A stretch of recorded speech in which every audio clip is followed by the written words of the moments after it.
make us Edomites. I hate my life.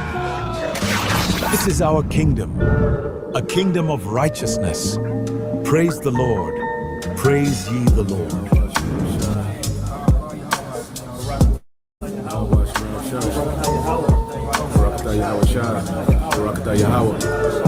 Why did God make us Edomites? God hates us. The only deliverance the other nations are going to get is deliverance right into slavery.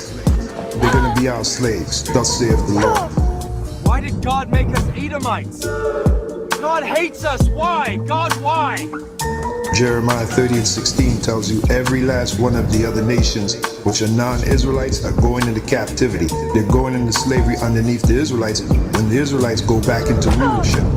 When is the Israelites going to go back into rulership? When the Lord comes. That's what he's coming to do. He's coming to set up the Israelites in rulership, beginning with King David. And when I say rulership, meaning the planet Earth, we're going to be ruling the planet Earth in righteousness. After he puts down the wicked. Who's the wicked? The Edomites, which are in power right now. Who are the Edomites? The so-called white man. Why did God make us Edomites?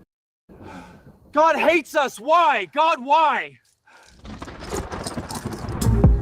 Praise the Lord, for he is greatly to be feared.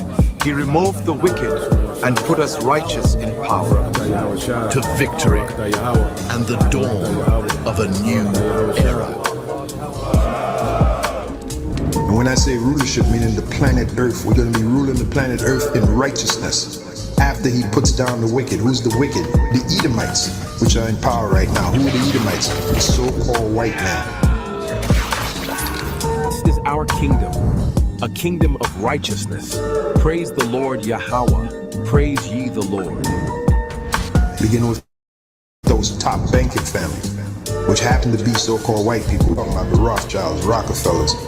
We're talking about the DuPonts. We're talking about the Gettys, the Oppenheimers, and families like that. Okay, so when Yahushua comes back, he's going to take away their rulership, which they're enjoying right now. That's the long and short of it, of this ministry, man. Thanks, James. I need 200 pounds by sunset. Yes, sir. I'm on it, Master. Why did God make us Edomites? I hate my life.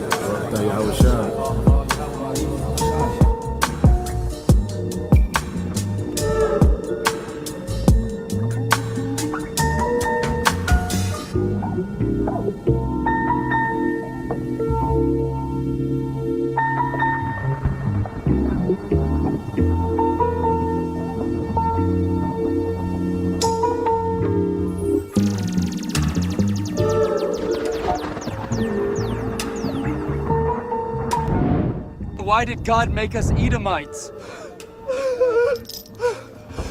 I hate my life.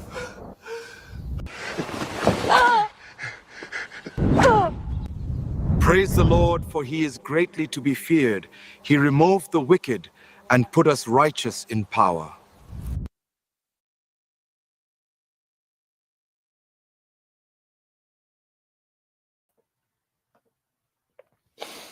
All right. Shalom. First and foremost, I would like to give all praise, honor, and glory unto Yahweh Bahashem, Yahweh Shai, Bahashem Rakakwadash, and double honors unto the apostles and the elders of GMS who rule well, teach well, being great examples towards younger brothers. And peace and blessings and salutations to the Hopeful Lake out there pushing his word and truth and in sincerity across the four winds in the name of Yahweh Bahashem Yahweh Shai, pushing to get up out of here. Shalom to the Hopeful Lake, the believers, the listeners who have came back to the obedience of the scriptures through faith in Yahweh Bahashem Yahweh Shai. All right. And what I want to get into this morning, dealing with this uproar, about, the Section 8, all right, the food stamps, all right, and what you're seeing, is bad news, okay, for the Bonnets, all right, and also, just a quick mention, of things going on with war, all right, but ultimately, Esau eating the devil, he's waging war on everybody, on other nations, all right, on the tribes, all right, on Edomites that don't agree, okay, with the new system and the ideology, of Edomite supremacy, okay. So this devil, he's at war from top to bottom, Okay, so we're going to see moves being made internationally, domestically, nationally, and it all leads to prophecy, man. And this is just another phase of prophecy, man. And the scripture spoke about, the woman, all right, suffering in these times. The vintage, should not come. So now we're starting to see these things play out more and more. Okay, and you're dealing with these Edomites. As these women have trusted, these Edomites. All right, the woman of the tribe have trusted the Edomites. Now we're seeing where their trust, is going to get them. Okay, because these government assistance, it was never for, the benefit, okay, of Jake. Okay, it was a way to, all right, incentivize removing the man from being the head. Okay, and see, America, was so prosperous and so wealthy as a nation that they can foot the bill, okay, to be a provider for the women of the tribes. Okay, and what did they do? They took, the respect from the man. Okay, and then empowered the woman and what made her proud. You know, because okay, you use the world and not abuse it. So if you're, a woman that's on this assistance and you're doing what you got to do, cool. You see, but for the most part, this has made the majority of the women proud. Okay, and they begin to what talk down on the men. Okay, they looked at the man as something that's optional, like a man is not needed. They begin to have children, okay, with the mindset of I can do it by myself because they had all this assistance from the government. Okay, when they said they can do it by themselves, they was talking about them and the government. Okay, them and the government can do it by themselves. Okay, because they was never doing it by themselves. You know, either they was depending on Esau's assistance or they was depending on his career. All right, but they was never doing anything by themselves. Okay, and the only thing that came of it was they became proud, rebellious, and they began to look down. All right, on the average Israelite man. Okay, and this is how we've got to where we at now. Okay, and you go here. Let's get a few precepts. I got a video. It's going to go into it. This is second Ezra 8 and 50. It said, many great miseries shall be done to them that in the latter time shall dwell in the world because they have walked in great pride, man. So it only gets worse, man, because it says great miseries, man. It's only going to get worse. This is just the beginning. Okay, this is the beginning of the Lord judging the proud. I say that, if you get some type of assistance from the government and you got, because you use the world, you can use this world, you can make this world work in your favor. Okay, there's nothing wrong with that. See, but the thing is, when you become proud, okay, and you allow, these government assistance to make you a weapon against your own people, man, against yourself. Okay, first and foremost against your damn self, and then you become what? A weapon against your people, man. Okay, and this is what the devil always wanted. It was never to help the nigga woman. You see, it was never to help the woman. It was to destroy, all right, the structure, all right, of the families of the tribes, man. Okay, so what we're finna see is misery increase for everyone that's proud, man. Okay, and the nigga woman has become extremely proud. The women of the tribes have become proud, man. All right, you go to Sirach 14 and 7. It says, and if he doeth good, he doeth it unwillingly, and at the last he will declare his wickedness, man. See, now we're at the last end of it, and you're seeing the wickedness that the devil was doing the whole time. Because see, Esau used the woman as a throwaway, okay, a throwaway weapon. Okay, Esau didn't look at the nigga woman. You see, the nigga woman, her mind, all right, this devil had her best interest in mind. Okay, because what the woman is short sighted. You see, she didn't see the destruction and the ripple effect that this will have on her people.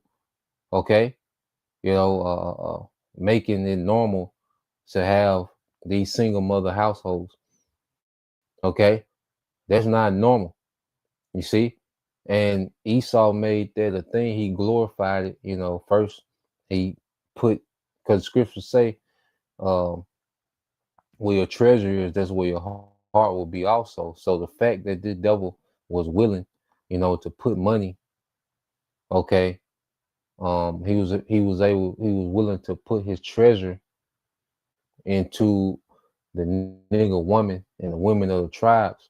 All right. Well, you got to know where this man's heart is. He hates Jacob. Okay. You see, he hates Jacob.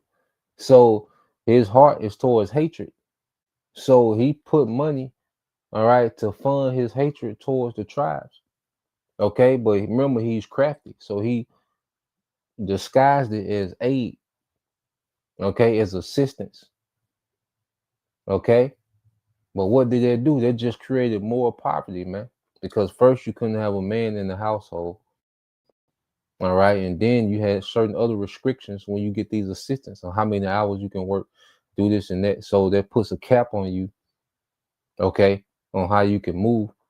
You see, and all it did was just create more poverty. And you created this environment where children are growing up with no fathers, no discipline. And now you have, okay, old block, okay, gangs out of control. You see, and then what Esau is doing now, he's sending in his troops to handle the gangs. You see, this was all a play, okay, from the beginning. Now we're seeing the wickedness of what this devil was really doing. It had nothing to do with making sure you had something to eat, okay? It had nothing to do with making sure you had somewhere to stay, okay? It was all about creating, all right, this chaotic environment to where he can later on look at the hero and come and running through, okay, Jake. You see, because now he looks justified in coming to deal with the crime, okay, that's in these neighborhoods, okay. Hey, and then you follow the food stamps and hood, you follow the violence, okay. When you go into these drug infested, all right, gang riddled, all right, communities, okay, you follow the Section 8 and the food stamps in the hood, you follow the violence. All right, and they can build a brand new, and they build brand new apartments and housing communities for hood. Okay, 5 years later, okay, they're the hood and the projects all over again. Okay, because now those children that moved in, them little boys that moved in were 7 to 8. Well, now they 13 and 14, and now they're little terrorists, man. Okay, those women, they're finna go repeat those daughters that was 7, 8, 9 that moved in 5 years ago. Well, guess what? Now they finna be repeat of what their mother is, man. Okay, so this system was never meant, okay, to assist or help. Okay, it was always to keep Jake in his lowest state of impoverished condition, dysfunction, and chaos. All right, and this devil was able to just put enchantments on Jake in this environment, man. So you go let's read this, and I got a video I want to get into. This is the book of Isaiah chapter 30 verse 3. It said, therefore shall the strength of Pharaoh be your shame, and the trust in the shadow of Egypt your confusion. Okay, because America has such a strong economy that they was able to just finance, okay, housing, okay, and food, okay, for millions and millions of women. Okay, they was able to finance that. You see, and the women got so used to living on that for decades. Decades. You talking about generational. You talking about women that they mother got food stamps their whole life and Section 8 their whole life. Their grandmothers, you talking about 2, 3 generations of government assistant household, man. Okay, so this became their trust. Okay, because they've seen generations survive off this, so this became their trust. Okay, but now, all right, Esau is treating the nigger woman like a throwaway. So let's get this word throwaway, and then we'll get into the video. All right. Um, so I said slang meaning for throwaway. It says a throwaway, okay, is something that is disposable or unimportant. Okay, because Esau has already destroyed, okay, Jake as a people. He already has gotten the results that he wants. Okay, from empowering the woman, making her the head, okay, giving her these perks and assistance, all right, making her despise Jake, okay, look down on Jake, no respect for Jake, okay, that's already accomplished. You see? So now the nigga woman is disposable, unimportant. That's why Esau snatching these jobs back, okay, and he's snatching back these benefits because now he finna come through with the sword. All right, you don't led Jake. All right, the nigga woman, okay, has created these little monsters, okay, that Esau can put on the news, okay, of the problem of the earth. So now he's ready to come in with the sword. You see? So now the nigga woman, you're disposable, you're unimportant. Okay, so they throwaway is unimportant, disposable, or not taken seriously. It can also mean something made carelessly or without thought. It says for a person, it says disposable or unimportant. It says a person is treated as though they are easily replaced and have no long-term value. And this is where all right, Esau was at with the nigga woman. Okay, you was valuable when it was time to destroy the family structure of Jake. Okay, when it was time to bring in dysfunction, you see, when he wanted to destroy, okay, the structure. All right, because you look at, you go back to the 40s and 50s, and you see how Jake was thriving. All these different communities Jake would, Jake had, amongst themselves. Okay, certain Jake, was able, to pull some things off in this society, man. That movie, The Bankers, those two Jakes that was able to buy a bank and buy up all their real estate, which is a pretty good movie. It's called The Bankers. Got Samuel Jackson and I forgot the other guy's name, but pretty good movie. But one thing you see in that movie is you see family structure. Okay, the man and woman. You see, man, woman, and child. All right, you go to these communities, they were just popping up everywhere, during the early 1900s, all the way into the 40s and 50s, where you seen family structure. All right, the men were skilled. All right, the women, were homemakers. Okay, you had order, and Jake was able to build. You see, and that was the problem, for Esau Edom. Okay. So what did he do? He disrupted it by weaponizing the woman and incentivizing her, all right, to despise Jake, man, to despise fatherhood. Okay. And he rewarded her for that. You see? But now that the nation is destroyed, okay, because Jake is a Satanist now. Okay. And you look at this generation, NBA young boy, Lil Uzi Vert, Cardi B, Jake is a Satanist now. So Eve is not valuable anymore. She's disposable. Okay, and the mission accomplished. You see, so it's going to get worse from here.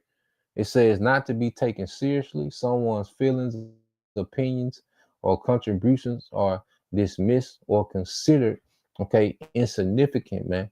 All right, and basically, the talking points of the nigga woman trying to,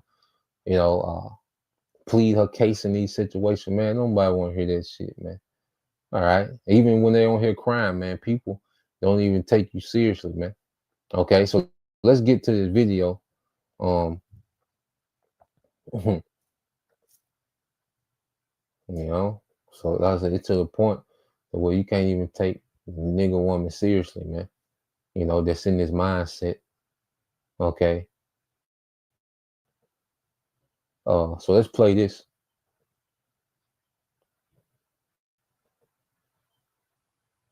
mandatory for anyone on Section 8 to be removed if you have had it more than 2 years, with exceptions. This is the city I live in. This is disgusting. My landlord just showed up to my house.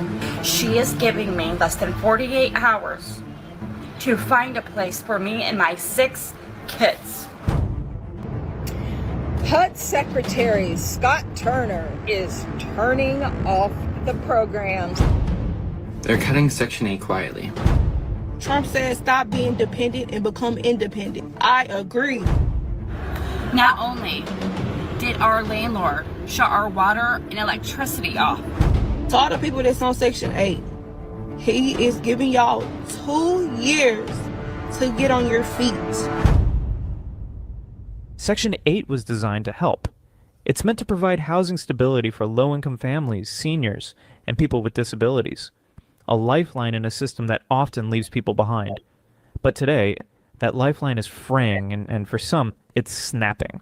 Across the country, tenants with Section 8 vouchers are being evicted, not just because of rising rents or landlord greed, but sometimes because of choices made inside those homes.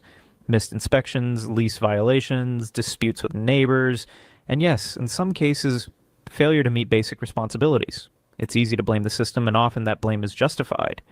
But we also have to talk about personal accountability, because when a voucher is lost, it doesn't just affect one person. It affects families, it affects communities, and it makes it harder for others to access the same support. Landlords are pulling out of the program, cities are tightening rules, and the people who need help most are caught in the middle between policy, paperwork, and personal decisions. This isn't just about eviction. It's about what happens when a safety net becomes a trap. When support is offered, but not protected. When housing is promised, but not sustained. Let's look at the facts, let's hear the stories, and let's ask the hard questions about the system, about the landlords, and about the tenants themselves. I personally don't agree with a lot of things Trump is saying, but this one specific thing makes sense to me. To all the people that's on Section 8, he is giving y'all 2 years to get on your feet. Trump says stop being dependent and become independent. I agree. I'm not no hating ass bitch. I'm not knocking nobody's situation. But if you really think about it, Section 8 is only to assist you to get on your feet. Section 8 is a stepping stone to get you on your feet. Section 8 is not something you should depend on for the rest of your life. Government assistance is not something you should depend on for the rest of your life. Keyword, assistance, to assist you. Y'all done got too comfortable.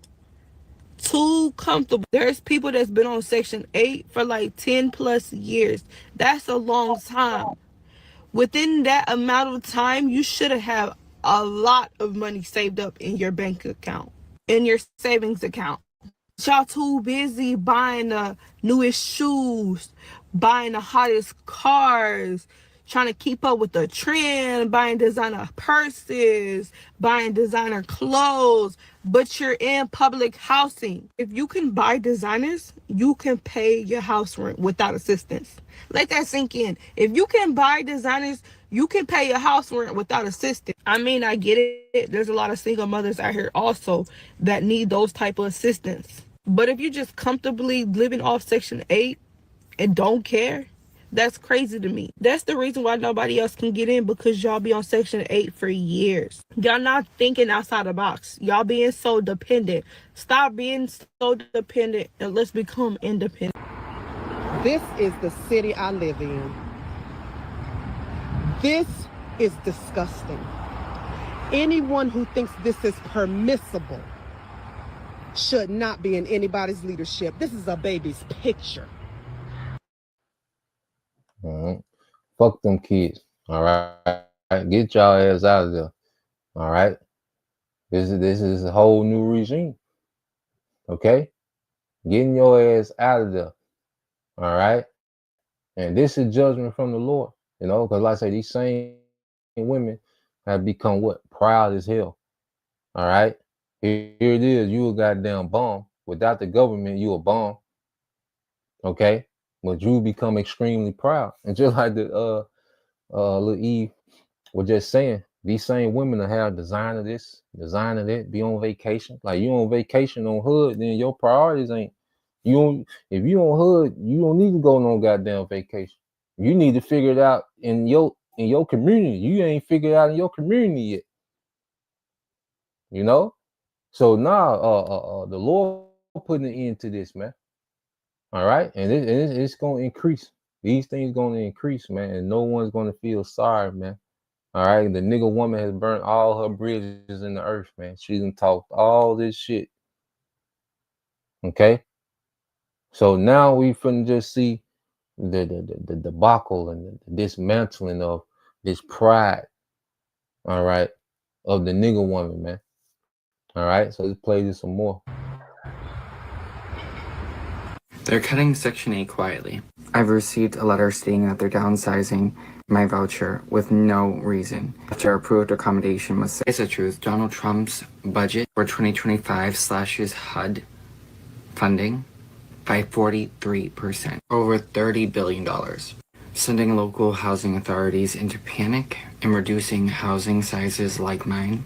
And it doesn't even matter if you have a disability, if your mother just got out of a coma, if you struggle with mental health crises, they don't care. Even if you've already been approved for your housing voucher, it doesn't matter. This is real and happening now. It's happening to my family. Over 300,000 families across the United States can potentially lose their housing. Even with budget cuts, housing still has to follow the law. It is vital that if you have HUD, you speak up, know your rights, and share this. Unit 615. We are here with the constable and whoever's in here, they ran out of the back door. We know they were in here. The apartment is warm and they were cooking, so everything is hot on the stove.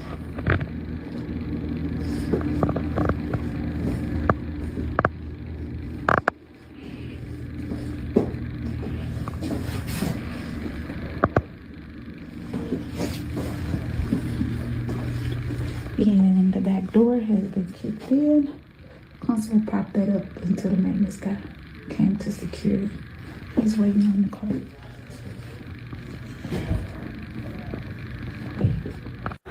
Not only did our landlord shut our water and electricity off because Section 8 didn't pay our rent this month, they just changed our locks. They just changed our locks. We are sitting next door in the parking lot, not able to get in our own home. I called management. They are telling me the only way they are giving us the new key is if we pay rent right now, today. Not even giving us a warning. So not only did they turn our shit off illegally, they have now changed the locks on our door. They couldn't wait to get you and them six badass kids out of them. You know? Soon as HUD didn't go through, they shut the utilities off, changed the locks. You know, I can tell her kids terrible. 6 kids that she got. And who the hell got her pregnant 6 times, man? What the hell is going on? Okay? But going back, this is the type of mindset that has been developed on this government assistance. Okay? Now, 6 children, not a father in sight. Because they don't care about men. They don't look for men with father quality. They can just go be careless and just have random children because it's an increase on their government assistance. So they don't care about a man having fatherhood qualities, you know, or a man, you know, having father qualities, or a man even being around or trying to have some type of structure for the children. No, it's all on the government. The government got us. That's the mind. The government got us. Okay? So you could just go and make all these poor decision makers and still be good. All right. But what's happening, Esau was snatching the rug. Okay. Look into that term. We're going to that term. Esau snatching the rug, man. Okay. But you know they couldn't wait to get this nigga out of here, man. With them 6 badass kids, man. Okay, and then they said you can pay right now, but they know a poor ass ain't had no money, man. All right. Everything we own is in that house. How can they do this? How? They won't give me the phone number to the owners, so I can't even get a hold of them. Police won't get involved. Everybody can wait to get this nigga out. All right, you don't need to talk to the owners. Okay, you goddamn bum. You see, all these years on that, you know, of this assistance, you ain't save up a penny. Okay, you don't need to talk to nobody. Skate, scram, go figure it out. Okay. What can I do? What can I do? I have 6 kids and I can't even, I'm locked out of my own house. How is this legal? Section 8 was never perfect, but it was something. A lifeline for over 2 million low-income households across the country. Families, seniors, disabled tenants, people who needed help staying housed. Now that lifeline is being pulled back. In 2025, the federal government is proposing major cuts to the Housing Choice Voucher Program, time limits, work requirements, citizenship crackdowns, and a budget that's shrinking faster than the patience of public housing authorities. The new rules suggest that able-bodied adults could lose their vouchers after just 2 years. That's not reform, that's a countdown. And if you're not working 20 hours a week, or if you miss a form, or if your household doesn't meet new criteria, you're out. Some people are already losing their homes, not just because of the cuts, but because they didn't take the program seriously, missed inspections, ignored lease terms, refused to follow basic rules, and now landlords are pulling out, cities are overwhelmed, and the people who need help most are being pushed out quietly, legally, and fast. This isn't just about policy. It's about what happens when a safety net becomes a trap, when support is offered but not protected, when housing is promised but not sustained, and if these cuts go through, over 3 million people, half of them children, could be at risk of eviction and homelessness. That's not speculation. That's the math. I just started my first eviction. Nightmare scenario. Was hoping to never have to evict anyone from a property. Key lesson here: don't buy properties that have non-Section 8 tenants in them. Here is the latest update on the Section 8 2-year time limit proposal and how it is being affected by the government, who's really literally dragging their feet. The deadline is September 30th. Let's get into it. So what's happening right now? Congress has not passed the FY 2026 budget yet, and the government is still on track to shut down at midnight September 30th unless the deal is reached. The Trump administration's for FY 2026 budget proposal includes a 2-year time limit on Section 8 and other federal housing programs for able-bodied adults. Elderly and disabled tenants would be exempt. This proposal is not yet a law. It's part of the budget bill that still needs to be passed by Congress. What the proposal will do, if passed: cap Section 8 assistance at 2 years for most adults, replace federal vouchers with state block grants, giving states control over rental assistance programs.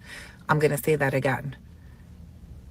Replace federal vouchers with state-run block grants, giving states control over rental assistance programs. Impose work requirements, which we know 20 plus hours a week for able-bodied adults under 62. Demand citizenship verification from all public housing authorities, which we know that is happening now, which that's going to wrap up. And what's going to be the impacts of the government shutdown? If Congress doesn't pass the budget or continue with a resolution, HUD will operate with a skeleton staff. New Section 8 applications, renewals, and funding could be delayed or paused. Expiring contracts like PBRA and HAP agreements may not be renewed if the shutdown lasts more than 30 years. So if you're in the shelter and you're getting a Section 8 voucher, or you got called off the waiting list, or you have a transfer, anything that you have to do from a Section 8 perspective is going to be paused and nothing is going to be done. So it is insane. They're really trying to kick people off Section 8 after 2 years, even if they're working and they still can't afford rent. Trump's budget wants states to decide who gets help housing the most states. And most states don't care about poor people. Let's face it, most states do not care about poor people. It's just really, really ridiculous. And I hope that you guys take this seriously. That's why I say, like, pay your portion, don't fuck up. Section 8 is a blessing. You know, if Congress don't act by September 30th, HUD shuts down. No renewals, no vouchers. Serious. HUD Secretary Scott Turner is turning off the programs. Yes, indeed. Paul Sperry, who is an intrepid journalist, reports developing Trump HUD is proposing a 2-year cap on fraud-infested Section 8 housing subsidies. And before you get your draws all up in a wad trying to say that it's not right with fraud, yeah, it is. Y'all tell on yourselves. We see you. You think we don't see you on TikTok on these videos talking about your... And real quick, all right, let's go here because I just looked it up dealing with Scott Turner. All right, and how ironic. All right, when you go to this guy, Scott Turner. Okay, and who do you have? All right, Jake. Okay, he used to play in the NFL. All right, but yeah, it's Jake that's over hood. Okay, Rabbit got the gun. All right, so we're gonna see how this. And he's a conservative. Okay, and you see he's right next. Yeah, you know. Oh boy, this is getting interesting, man. Okay, straight Jake, man. So hey, we gonna see. All right, well he's the one that's over hood. Okay, now let's let this play a little more, and then we got.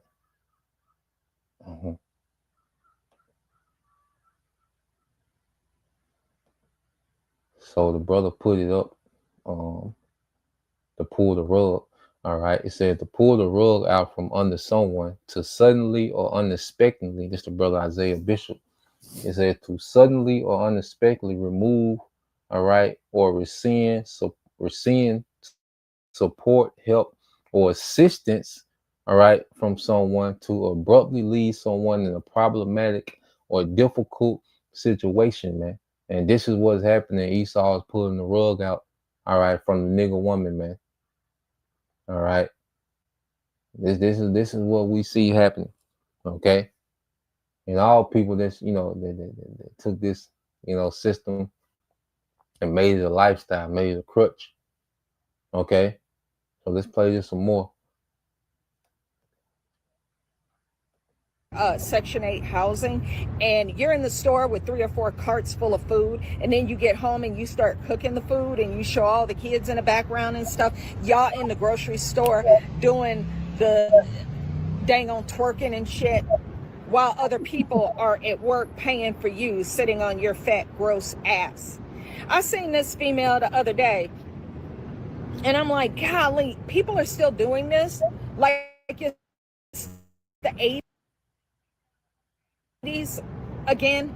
Like, she has 9 kids, and she's pregnant with triplets. So that means before it's a wrap, she's gonna have 12 kids. Bitch, you about to struggle. I saw her other video, the subsequent video that she made, where she went from making all this food and waffles and all kinds of crap to another video because her food stamps got cut off, or at least greatly reduced. And she's making, like, she's rationing food, and you can see her rationing food out, and it's pretty bizarre, but this is what it's come to. So Section 8 is going to be a program from now moving forward. You get on it 2 years. This is not the 80s where you get on it and you stay on it. You think we don't see you on TikTok making videos about how welfare workers, I wish I could find that woman so I could give her credit. She's a social worker, and she goes to people's houses and they talk to her about how to game the system. Like, they've been on the program on Section 8 for 30 years, and then she tells her daughter how to get on Section 8 and stay on Section 8 and get the vouchers. And then her granddaughter gets the Section 8 vouchers. And then it's just like generational poverty. Not teaching them how to be truly successful, but teaching them how to continually game the American welfare system. Yeah, those days are over, bitches. It's time for you to get up and find a trade. These trade schools, some of them are going to be free. Learn a trade. Show your kids that you're not just a welfare queen. Because, see, we're getting the foreigners up out of here, and now it's going to be up to you. Section 8 is only going to be a 2-year program. You're not going to be able to be on it for 20, 30 years anymore. This is glorious to watch. We'll continue to see the freakouts on TikTok. I'm here for it, baby. God damn. Yeah, man, and E ain't finna get no goddamn trade. E Cyrus here. All right. But let's look this up and get some more precepts. But I had looked up real quick, because at the end of the day, it's not like it's a calculus problem. Okay, it's simple. And the Bible goes into these things. All right. It's simple. All right. And this is what Esau broke up. Okay. Because he made the nigga woman despise, okay, the Israelite man. Now, so comparing, all right, I went to the chat, said comparison to 2-parent black households to black single-parent households being the middle class. It says to compare 2 black parent households and black single-parent households in terms of being the middle class, we need to look at several key economic demographic indicators. Okay, it says definition, okay, of middle class. All right, roughly defined as households earning between 2/3 and double the national median income adjusted, all right, for household, all right, size. In 2023, their range was approximately 52,000 to 156,000 for, all right, a family of 3. Okay, now black 2-parent households, more likely to fall into the middle class, typically have dual incomes, increasing, all right, the total household earning. Higher household stability often correlates with upward mobility and wealth accumulation. Okay, so a lot of these women, they be crying about this and crying about that. Okay, the women that have, all right, structure, all right, they're working class, their husband is working class, they be okay. Okay, because they have these 2 incomes coming in, all right, and they're able to have a little more mobility. Okay, they're able to have more option to where they're not limited to where you can't work this many hours, you can't work that many hours, you can't stay here, you can't live here. The voucher don't cover this, it don't cover that, because that shit comes with so many stipulations. Okay, but when you start operating on the outside of this shit, then you can, because we're not here to be, you know, crazy, you know, rich or successful. Okay, but 2 incomes, okay, 2-parent, all right, situations are far better than this shit that has become a culture, okay, amongst, all right, the women of the tribes.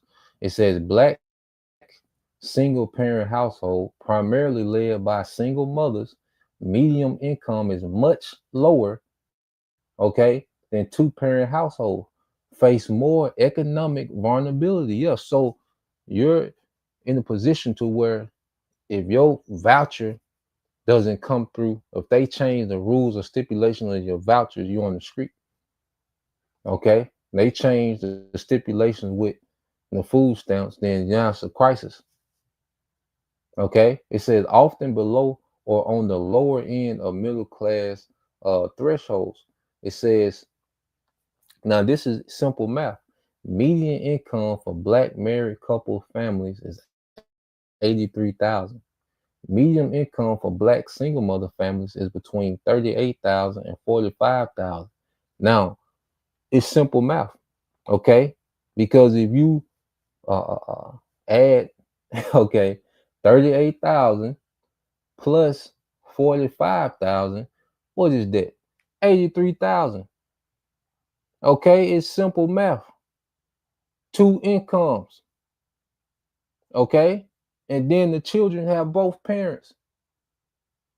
This is not no calculus, you know, trigonometry problem. Okay, the assistance was a weapon. Government assistance was a weapon, man. It did nothing to forward, okay, anything. Okay, it assisted you in destroying yourself and being dependent on this society, man, and destroying generation, like she was said. The grandmother put the daughter on game. The daughter put her, the mother put her daughter on game. So now you just have generations of this way of thinking, man. Okay, you see, you can. Oh man,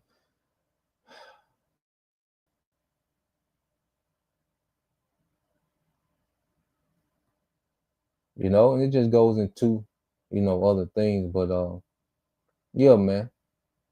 You see,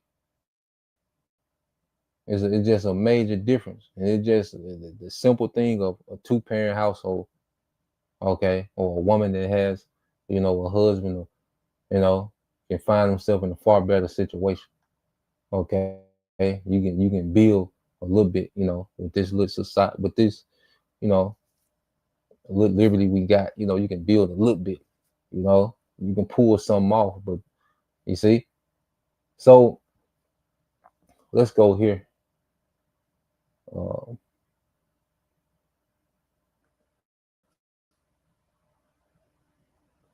so when you had that as the majority, because going back, Black Wall Street was okay. Let's see. See if I can look that up too. Let's go here to Proverbs. Let me see. Can I look that up?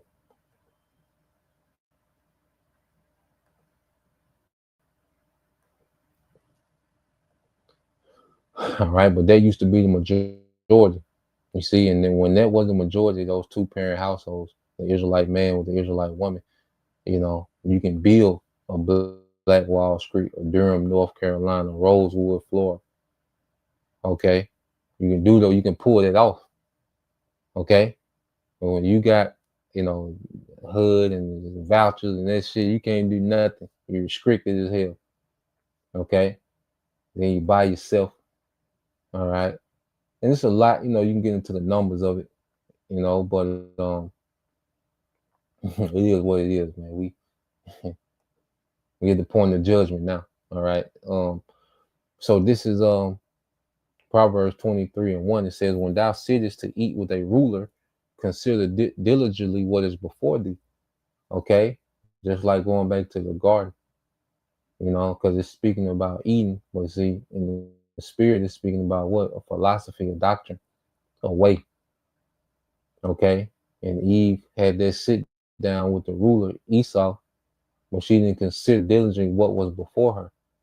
Okay, she didn't look at the ripple effect of this and what this meant down the line, but it was good for the moment. You see, it was good for that moment.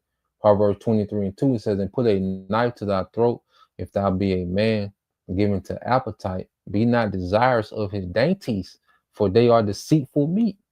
Okay, and going back to the feminism and the government assistance and the sexual liberation and the women's liberation, those was all deceitful meats. Okay, it sounded good, it looked good.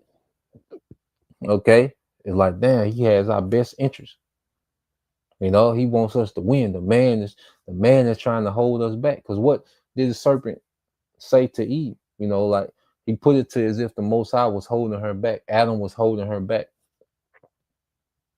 Like Adam, he doesn't want you to tap into this because he doesn't want you to be a God. He doesn't want you to transcend.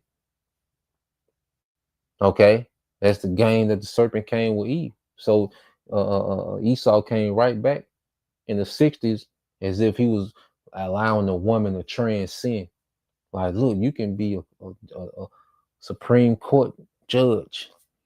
You can have a talk show. You can be so much more than a wife. They're so oppressive, and you're being suppressed. You're being held back.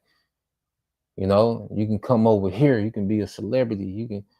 You see, you can be this. You can be that. Okay, you can have fans. you can do this. Put you on the cover of my magazines, put you high up at supervisor and manager positions in my corporate world. Okay?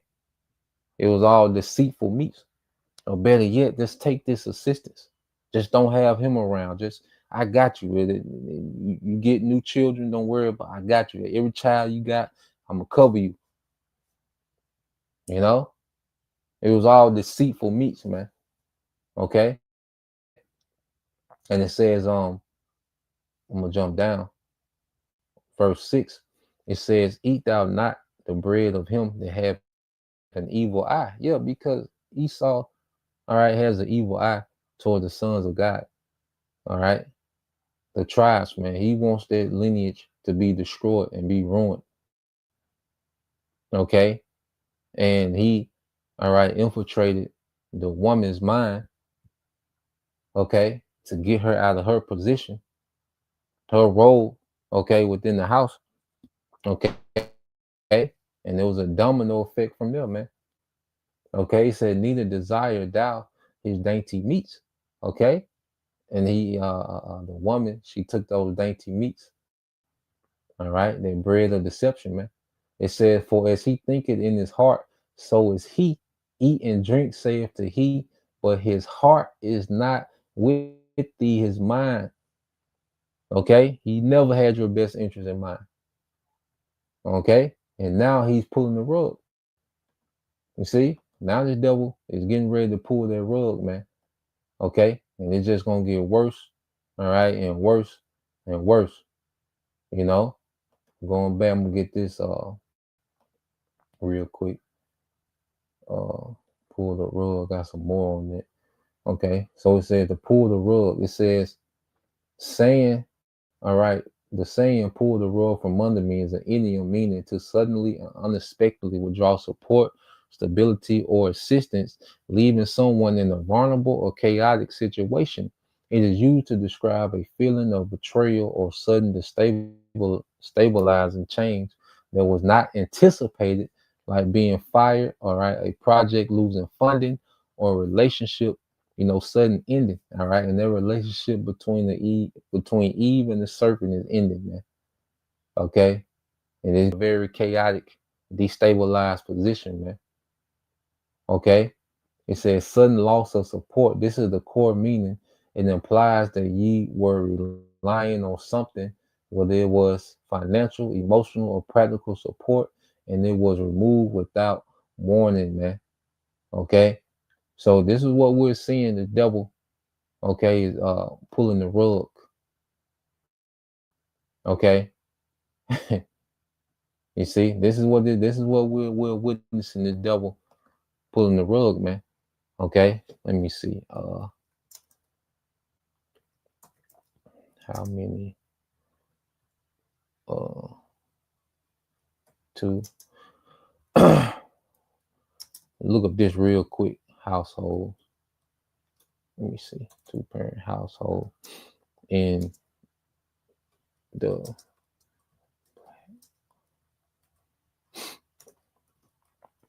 Wall Street, Black Wall Street.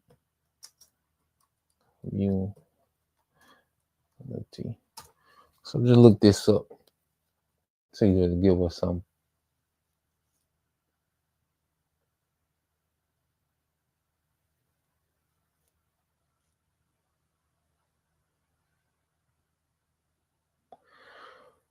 No, it really didn't give us nothing.